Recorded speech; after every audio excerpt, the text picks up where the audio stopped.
But don't you want to know what I found out about the killer? I told you, monsieur, the case is closed. I have washed my hands of the whole affair. Then I'll have to continue my investigations without your help. No. You must forget the business of the clown completely. I can't Go do that. back to being an ordinary tourist, Stobard. I can't do that.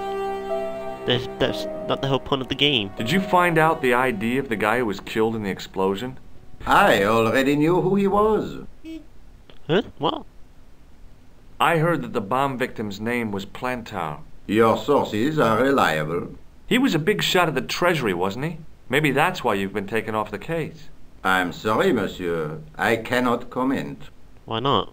Shirley Mill's not going to say anything. What was that psycho-detective business you did in the cafe? It is my theory that the passions evoked in violent crimes create ripples in the ether, invisible to all but the possessor of a highly developed and receptive mind. I'm impressed. Can you So am I. bend spoons, too? I didn't think a man of your obvious intelligence would stoop to mockery. I'm not mocking. I've had personal experience of the power of the mind. I used to get ignored at parties until I read a book that changed my life. God, I don't want to know your life story, George. Really? What was it called? Hypnotism for fun and profit. He looked at me as if I'd farted at a funeral. The power of mesmerism is a rare gift, not a party trick. I can't believe you did that, George. You're not going to try any of that psychic interrogation on me, are you? Do you find the thought of my probing distasteful? Let's just say I'd rather you didn't. I've got more doubts than Doubting Thomas when it comes to mysticism. Too bad. I think you would make an interesting subject under controlled regression. The day I let anyone mess with my mind hasn't dawned yet. Damn. Do you recognize the man in this photograph? No. It's the face of a killer. The man who bombed the cafe? The photograph was taken soon after the explosion. He'd escaped through the sewers, leaving a trail of clues behind him. Circumstantial evidence, Stobard. None of it proves a thing. That is very true. Does this red nose mean anything to you? I'd imagine it means you have not given up your pursuit of the clown. You're absolutely right. That's what it means, yes. I found this tissue in the sewer. It would have been best if you'd left it there. It probably would have. Would you care to shake my hand, Inspector? Please don't be offended if I decline your offer, Stobard. The palms of my hands are particularly sensitive. I see. What do you make of this, Rosso? It is a tool for gaining access to sewers. Ah. So long, Inspector.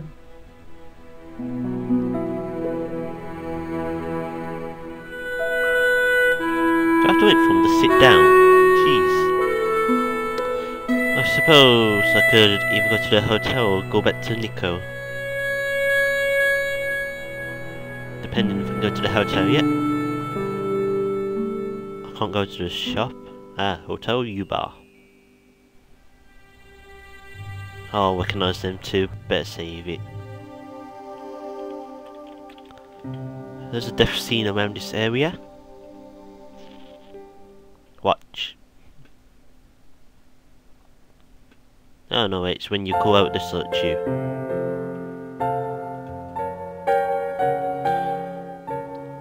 Hi there, ma'am. Well, hello. What can I do for you? I'm looking for a man. You disappoint me, my dear. For one foolish moment I thought... But never mind. Aren't you going to tell me your name? George. George Stobart, ma'am. How sweet! I once had a stable boy called George. What have I got myself into? I am Lady Piermont. Isn't the name in Beneath the Sky? Stutter, but it's not obligatory. A real lady? I mean, you're an honest-to-God aristocrat? Oh, I don't know about that. Few of my ancestors are honest, not even to God.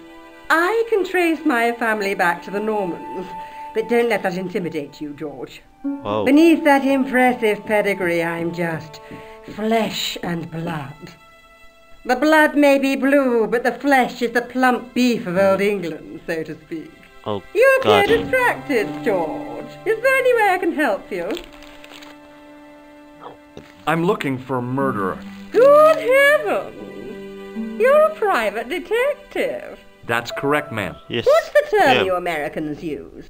It's on the tip of my tongue. I believe what you're thinking of is Dick.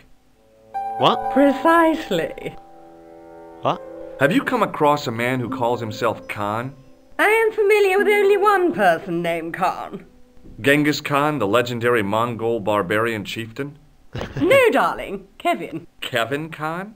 I never heard of him. I'd be most surprised if you had, darling. He's a pharmacist in Hemel Hempstead. Organises fundraising for the Rotarians. Lovely man. Whoa. Does he have a scar on his cheek? I really wouldn't know, sweetie. Are you here in Paris on vacation? No, darling, I'm on holiday. I needed to get away after so Alfie's think. funeral. I didn't realize you were mourning the loss of a loved one. I'm not. He was my husband. What? What? What? Okay. I'm sorry to... You wouldn't be if you knew him, my dear. It gave me the opportunity to take a well-deserved holiday. Daphne suggested a change of scenery. Paris, she said. A wild romance is just what you need to take your mind off the inquest. This is completely Well, the closest I crazy. came to romance was being wooed by a drunken Breton chef. I must say I was disappointed with his coq au vin. Not at all what I was expecting. I was thinking of cutting my holiday short, packing my bags and heading back to Hemel Hempstead. That was until last night. Why? What happened last night? What happened to you last night? I was stricken, Mr. Stobart.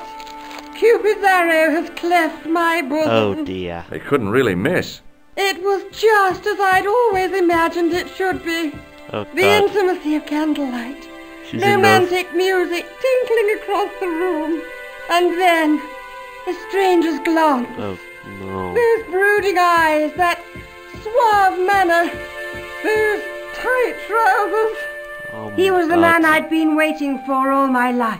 Oh I'm god. glad he finally turned up after all these years. Ah, but it wasn't to be.